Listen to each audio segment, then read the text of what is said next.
Hey guys, it's Jake from Aussie Reptiles here, and in today's video we're going to be doing this huge tank here. This is an 80, well it's a 3 foot by, I want to say 3 foot tall and then like 45 centimeters in depth. Hopefully you can hear me over the wind and the helicopter which is flying over right now.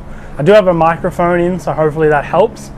But today's first part of the video is going to be starting the background. So I'm going to give the quick insider wipeout. This tank previously did have soil in it, so it's already a bit dirty. And we're going to start expandifoaming the background and making a backdrop. So let's get straight into it. Alrighty, so I'm just off the side here. I'm just grabbing a towel that we can wipe down the inside with. Now I'm back in frame. So it's going to get in here, get inside the tank. You probably hear me echo a little bit now. Just get a quick wipe out, make sure there's no real dust particles on it. There's a few stuck to the silicone insides, but that happens. So this tank is going to be set up for my green tree frogs. So we've got quite a large group, a colony of green tree frogs. Let's just run through this. So we've just washed off the dust. Yep. Shake for 30 seconds, blah blah blah, and then the usual basic expandifoam stuff. So let's give it a good shake, get it going. Let's not turn that into a meme. So let's get it shaking, get it going. I'll move the camera angles in so you can see it a little bit better as well. Yeah, let's grab the camera, put it somewhere else, get a better angle and start it. Let's go. Okay guys, so normally what you'd do for this part of the build is actually tape off the sides and the edges and stuff where we don't want expandifoam. I'm a little bit too lazy and I'm not doing that. So let's just get the basic background started. So let's see how this goes. Let's see how it comes out. Supposed to hold it upside down for a better go. So I just gotta hope that I don't get any of this on my fingers, because I thought I had gloves, but it also turns out I didn't. Now this expands quite a lot.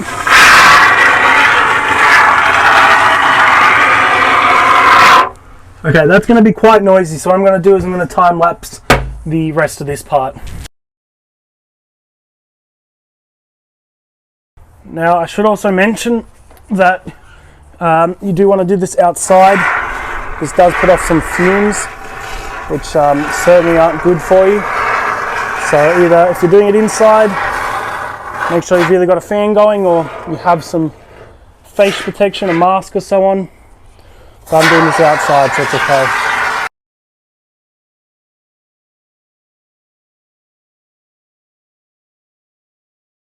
We will actually add in some pot plants so that we can do some plants on the back wall, because that's quite cool as well. Oops.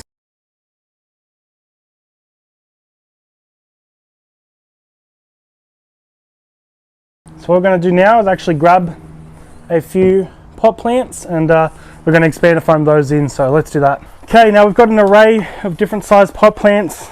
These may or may not even get used, depending on what we're going to do. So let's go through and get this one in place. As that foam cures, that will hold it, and then the next lot we can go through and actually build up and around it. Now obviously keeping in mind this expandifoam will need to be cut down. Oop, we're running out of our last one. That's good, I'm glad I bought 4. I wasn't even sure if that was going to be enough, but based on the fact that we got halfway through, I think we're going to be pretty good. So I'm also going to be doing the side walls as well. There we go, that's that one done. I'm going to be doing the side walls. Alright, let's shake up the next one and get going from there.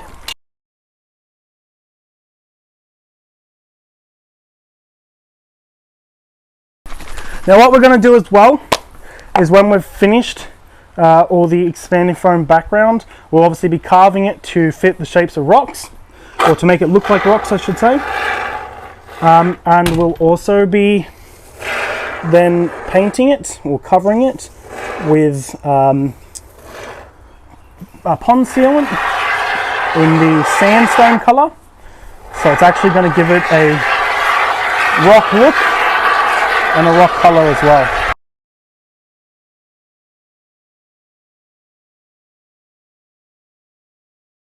If it works, that this bit here I can carve out to be a rock ledge, which will be good.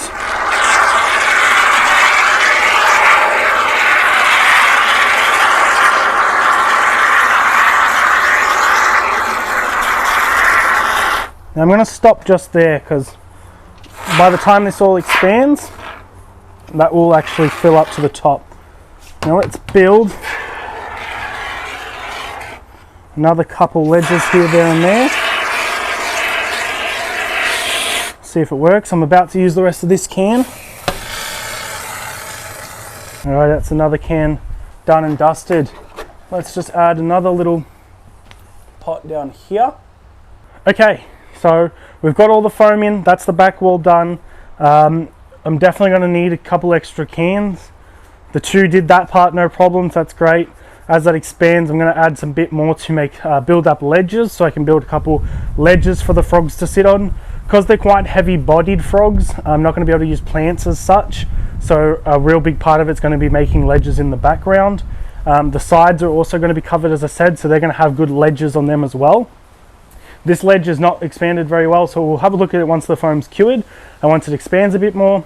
In a couple hours time, where it comes a bit tacky but not cured, I'm going to come out and sort of press it down. That way it gets all the air bubbles out and it doesn't actually expand too much, and it's not going to look weird. And then we'll go back through with the carving tool, carve it, make it all look good. I did well. I didn't get much, actually any expanding foam on my hands, which is good. Usually isn't the case. But yeah, so look, that's it. I'll flip the camera around so you can have a look at it. It's nothing too special, but hopefully by the time we're done with it, it's going to actually look quite nice. So let's let it cure and we'll pick it up in a little bit. But first, let's take a quick look. All right, here it is. So it doesn't look like much, but obviously from your top half up here, let's open the doors so you can see without the glare. Here you go. So that's a ledge there. We'll make this into a ledge. I'll make another ledge a little bit down here. This is going to be filled with drainage balls, so I really didn't need to do this very bottom half of the background, but I did it anyway. But it's going to be pretty much almost full up to this part with bioactive clay balls, drainage balls, and your substrate as well. So you're really not going to see majority of here down, but that's okay. So I said we'll build another ledge here. This ledge will carve out and hopefully expands well there as well. And on the sides we'll do quite a few like crevices that they can get in as well. Now, because I said green tree frogs are quite heavy-bodied frogs, there's not going to be heaps in the way of plants that I can add to this. So what I'll actually do to counteract the fact that plants can't be used as much, as I said, I'm going to do a lot of ledging for them to sit on.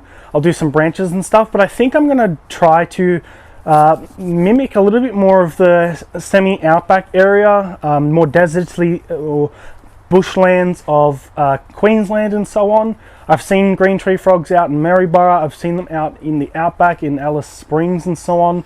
So they are out in those countries, and I think for this sort of scenario, it's going to be better to set them up in almost a desert type in terms of just ledges and a big water bowl, as opposed to heaps of live luscious plants making it look like the rainforest, because they're going to trample and destroy most plants we put in.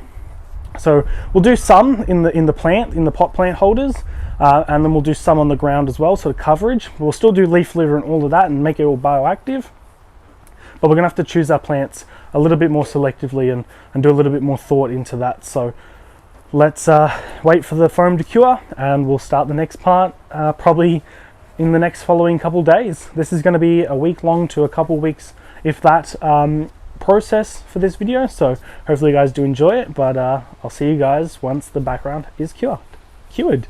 Bah. Okay guys, so it's a couple days later. It's actually a fair bit later, coming up to almost 2 weeks actually. I went away last weekend and so on. I just stood in oil. Anyway, I've kind of been a bit naughty and I jumped a stage without actually filming it. So I've done the carving stage. This has all been carved out, and that's why there is a heap of excess foam at the bottom here. But now essentially what I've got to do is do the painting stage. So I've got some tile pointing. I got the terracotta, so it's sort of more like a rusty red, sort of like the outback. There's a few areas which are, unfortunately, it sort of bubbled up and didn't seem to set. It sounded a bit weird, but I've sort of filled in the edge, and in those areas with the tile pointing, we'll sort of build it up a bit so it's quite firm. But other than that, it's not bad. We've got a few of the pot plant spots. This one I'll probably just fill up with dirt, maybe do some moss under there or something. But look, it's got a few ledges and a few pot plants that will actually be accessible, like this one, the one at the top here, and so on. And so these ones down here, they got covered by ledges, so they're not really any ideal. But yeah, so what we're going to do now is I'm going to grab my bin bag. We're going to empty out all the off-cut foam, and then we're going to go on to painting and putting on the tile pointing. What we'll do is we'll mix up a batch with water first, make it a bit more like paint, and then we can sort of seal up the foam, and then we'll go through and get thicker and thicker each layer. So what I'm going to do now is I'm going to pick up all the foam and we'll kick up again from there.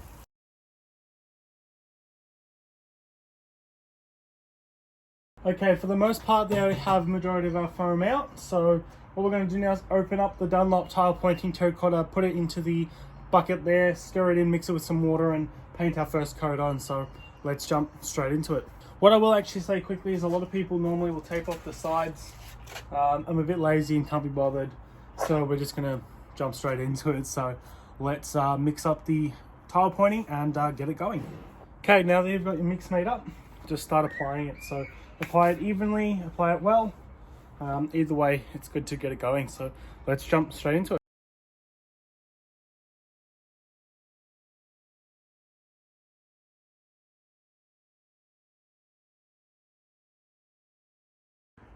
Okay guys, so the last time I filmed this build, I was coating the background with the tile pointing. That has since been done. It's been a couple days since that's been done. I was out here this morning just dry brushing in some different colors. So I've got a few darker greens to sort of replicate some slight moss growth. That's why it's sort of under the areas that are a bit covered and where it would actually hold a little bit more moisture. I've airbrushed a fair bit of sort of light yellows and oranges on the top parts to highlight the ridges and stuff as well, and it just makes it look a little bit more natural as opposed to just one solid the terracotta color from the tile pointing. So that's that. I've already got all the plants. We got them all the other day. These are just LED lights from Bunnings. Basically, before I put the frogs in there, I'm going to just run the LEDs on the plants, let the plants grow in for a little bit first, and then we'll put the frogs in with obviously the UV and heat lights. I've also got to decide whether I want to just get a big water bowl or if I want to make one as well. I did accidentally buy a whole tub of pond sealer, which now I don't actually need. So I could just, I've already opened it, so I can't return it.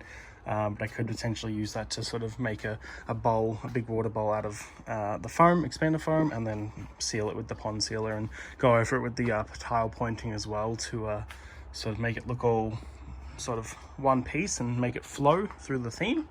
But yeah, we got a few plants. I'm going to chuck a few like a rabbit foot's fern in there. I got this other big plant as well. I actually can't put in too many plants because I've really limited the space that we have. I could potentially put, I got a ficus pumila, I might put it in there and then have it sort of grow out onto the bits and bobs. Look, the next step is then getting this back inside, getting the substrate layers in. I didn't really paint down here very well. It doesn't matter because that's pretty much up until that first shelf there. The rest of that's pretty much going to be under the soil anyway. So yeah, that's pretty much how it is. So that's the update. And again, as I said, next step will be actually getting in our drainage layer, our soil, and setting it up. So I'll see you guys once we're at that stage. Okay, here's the finished product, guys. The light does make it a little bit glary. Here we have it. I do actually have a heat mat down the side there, and it's actually done a decent job at putting a little bit of warmth onto here, which I'm actually surprised about. Honestly thought it was going to be a waste, but it's warm. It's warm to the touch. But yeah, so look, here it is. I'll flick off the lights and I'll turn the flash on the phone so we can have a better look without all the obstruction. Alrighty, so now it looks like we're doing a little bit of nighttime mode, but here we have it.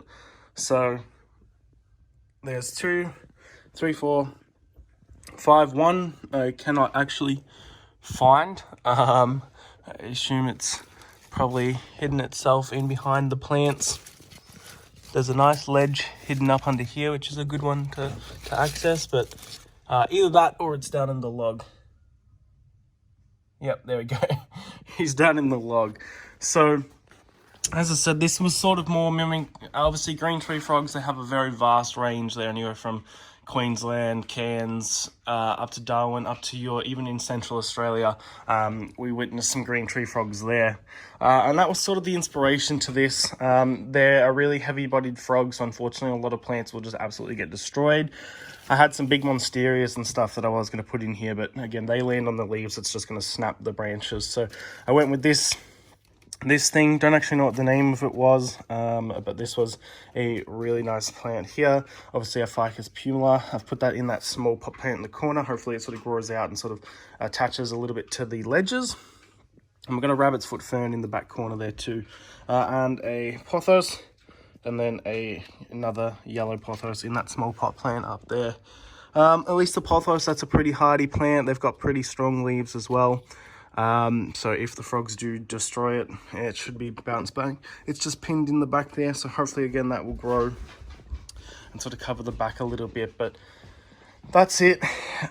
So quite happy with it. The tank's dimensions, it's 90 centimeters by 45 by 90 tall, so 3 foot, 45 by 3 foot. Yeah, so let me guys know what you guys think. It's, as I said, it's not the most best setup for a green tree frog. Again, everyone associates frogs with water and so on, but this is where I witnessed some green tree frogs. This is pretty similar to how I saw them when we were in Central Australia, and I sort of wanted to try and mimic that, and I think I've done a pretty good job. Having all these ledges really gives the frogs extra background space or extra usability as opposed to just suctioning to the glass, which majority of them were doing that this morning anyway. But there we go, that concludes the video. Obviously got to add our arthropods and our springtails. So what we're going to do is we're going to take this branch over. Hopefully too many don't drop off onto the floor. We're going to bash the branch off a little bit in there so we get a good group in there. Now hopefully, because normally I'd let them establish a little bit first, there's enough leaf litter coverage. Hopefully the frogs don't get them. And then we'll also just take a handful of this substrate. This substrate has springtails in it, and a couple more isopods as well. So what we're going to do now is just dump that into this back corner here. And there we go. That's enough to establish a good colony inside of our new frog terrarium. Alrighty guys, thank you so much for watching. I really hope you've enjoyed this video. As I said, leave a comment down below. What do you guys think of this enclosure? Do you think I've done it right? And so on. So thank you guys so much for watching. I'll catch you guys in the next one.